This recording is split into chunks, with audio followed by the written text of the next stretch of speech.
Mina olen Triin Lepland, tõesti planeeringute osakonna juhataja asetäitja Rahandusministeeriumist ja ma olen taustalt tegelikult olnud päris pikalt planeeringute konsultant, erinevat liike planeeringuid koostanud, ka jooniseid koostanud ja nüüd Rahandusministeeriumis viimasel ajal olen osalenud peamiselt siis Eesti mereala planeeringu koostamisega, aga ka viimastel aastatel nende erinevate digilahenduste arendamise juures olnud, et planeeringute andmed jõuaksid siis ka paremini kasutatavaks ja need lahendused läheksid järjest kaasaegsemaks nii-öelda. Et miks me neid digiarenguid siin planeeringute valdkonnas teeme, et tegelikult meil oli juba mitmeid aastaid tagasi üks alusuuring, kus me tahtsime saada seda seisu kätte, et mis see planeeringu andmete kättesaadavuse seis on. Ja see näitas, et väga suur osa kehtivatest planeeringutest on ikkagi senini säilitatud ainult paberkujul arhiivis. Ja planeeringute puhul tehakse ka erinevaid otsuseid, näiteks osaliselt kehtetuks tunnistamisi või tuleb mingi teine planeeringumenetlus peale ja on nagu raske tegelikult kohaliku omavalitsuse lõikes või üldse kogu Eesti lõikes aru saada, mis tegelikult konkreetsel alal kehtib ja siis kuidas seda ka edaspidi teistes menetlustes siis ristkasutada. Ja see ongi see põhjus, miks me oleme siin järjest enam liikunud selles suunas, et ka planeeringu andmed jõuaksid ühtsesse struktuuri, et seda info tõlgendamist vähendada ja et tekitada seda selgust ja ühtlustada riigis seda olukorda, et need andmed oleksid kättesaadavad, need oleksid lõpuks üheselt mõistetavad ja võimaldaksid siis ka andmete ristkasutust.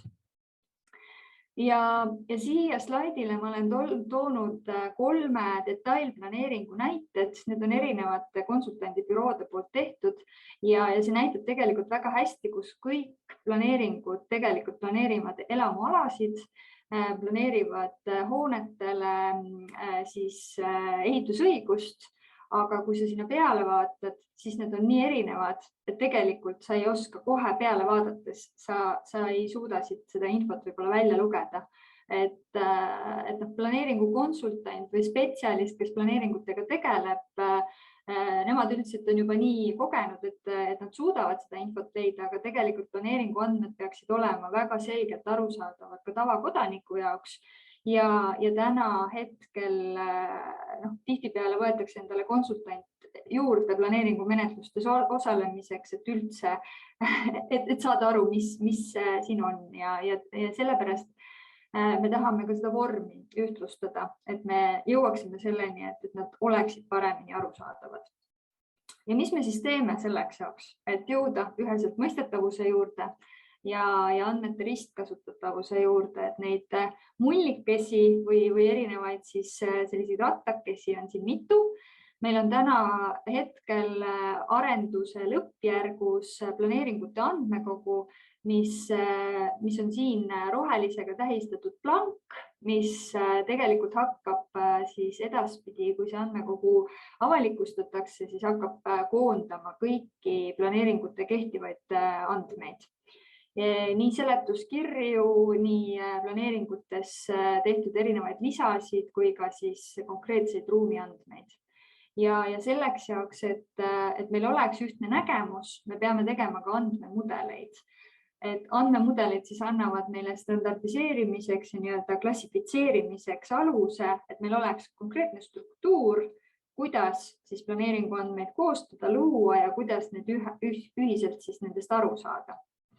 Sellega seoses üks väga suur arengujärk või arendusjärk on planeeringute menetluskeskkond, mis on siin sinisega.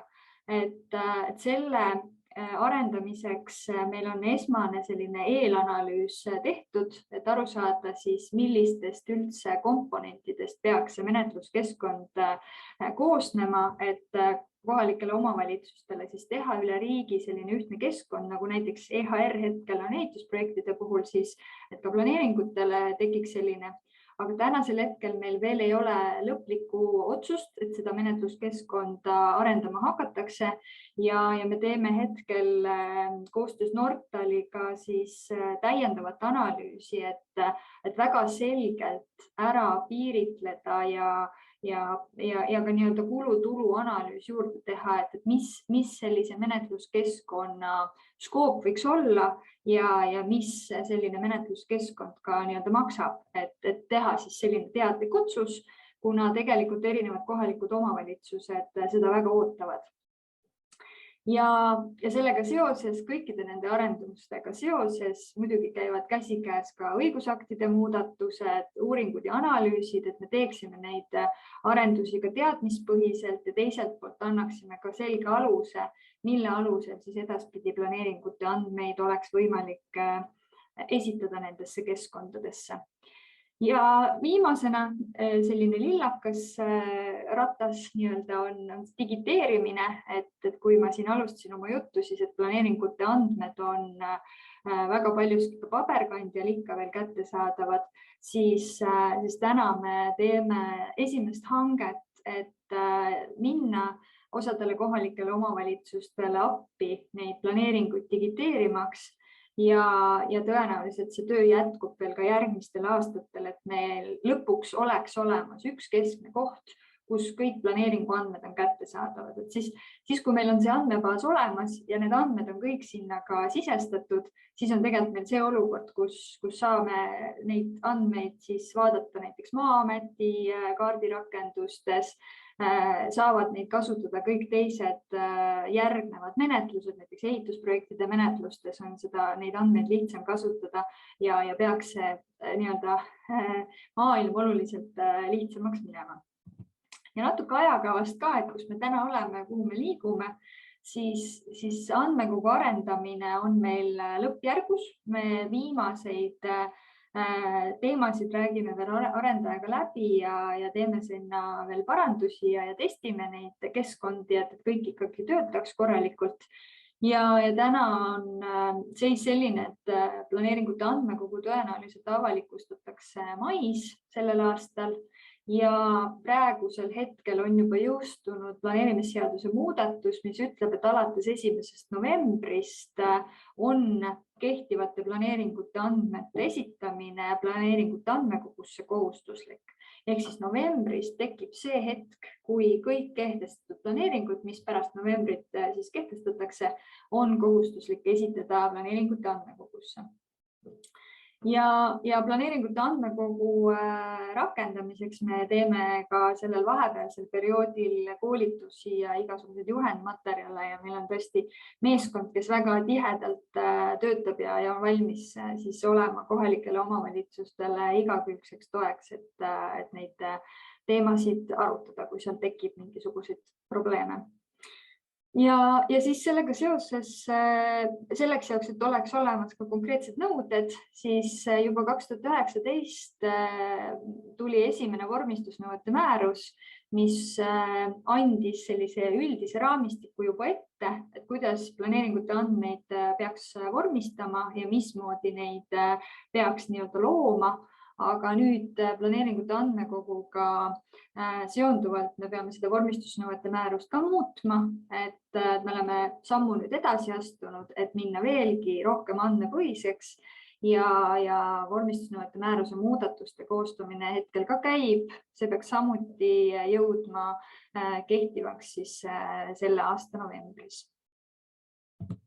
Aga minu poolt hästi kiire ülevaade, mis me planeeringute andmetega teeme, et võib-olla teil on küsimusi.